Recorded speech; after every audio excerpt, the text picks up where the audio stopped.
In a spooky, abandoned town, 3 friends dared each other to visit.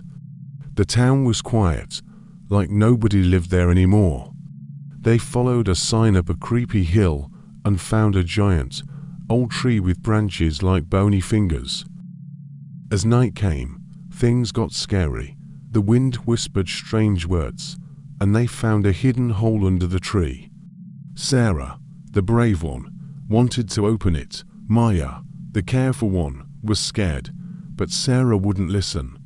John, the doubter, went down first with a flashlight. Suddenly, John tripped and fell. He didn't wake up, but he dropped a notebook with scary pictures. The pictures showed a monster and the lost city. They climbed back out, but everything had changed. The town was gone, replaced by scary emptiness. They were lost for ages, with only the notebook for company. The notebook said the monster liked scared people and trapped them forever. It also said there might be a way out, if one of them became a sacrifice for the monster. Sarah thought this was their only chance to escape. Suddenly, she had to push Maya towards the scary darkness, where a horrible scream echoed. The scary light disappeared, but Maya was gone. All alone, Sarah realized something awful. The monster didn't want just one friend, it wanted everyone. The notebook's last words were creepy. The last friend brings eternal night. Now Sarah is stuck alone, with nobody to help.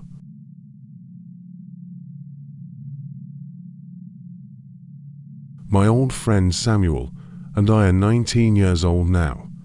We used to visit each other's families a lot. One full weekend, I went to Samuel's house in the countryside. His mom and sister wouldn't be there, just Samuel and his dad. They lived on a big property with a long gravel road leading to it. After a fun car ride, Samuel and I explored some hiking trails in his dad's car. It was getting dark, so we headed back.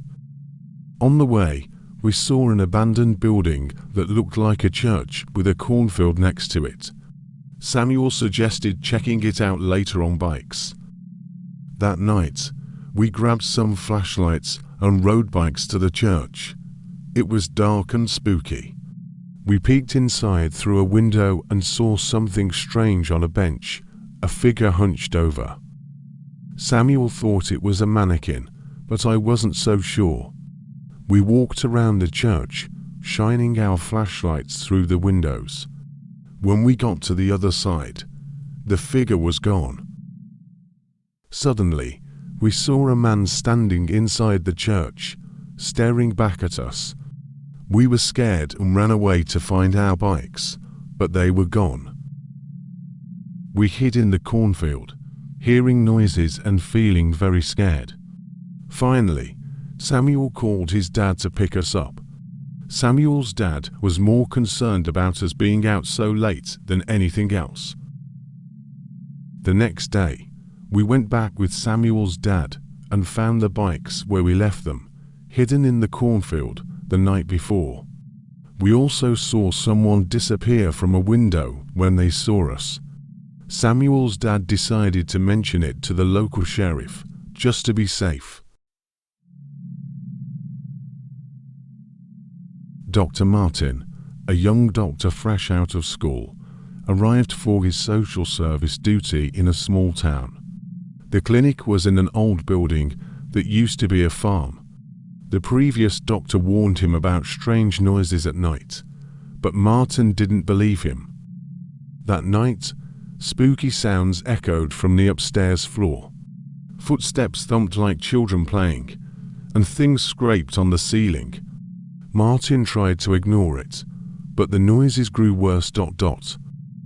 One stormy night, the power went out. Martin needed to check a medicine fridge, but as he walked down the hall, he felt a shove on his shoulder. He shone his phone light, but there was nothing there. The footsteps started again, closer this time. Another time, a woman who lived opposite the clinic mentioned seeing lights on at 3 a.m. She peeked through the window and swore she saw someone walking around. Martin knew he was gone by then. Chills ran down his spine.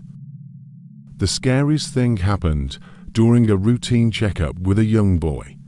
The boy said a woman named Melissa wouldn't let him sleep. Martin dismissed it, but later that night, while working late, he heard tapping on the window. He checked, but no one was there. The next day, leaving town, he saw the woman and her child on the bus. The boy waved and said, "Dr. Melissa said she went to see you at the window, but you wouldn't open it." Martin wasn't sure what to believe, but he knew something strange was going on in that old clinic. Maybe it was the creepy building, or maybe something more sinister. He just knew he never wanted to go back.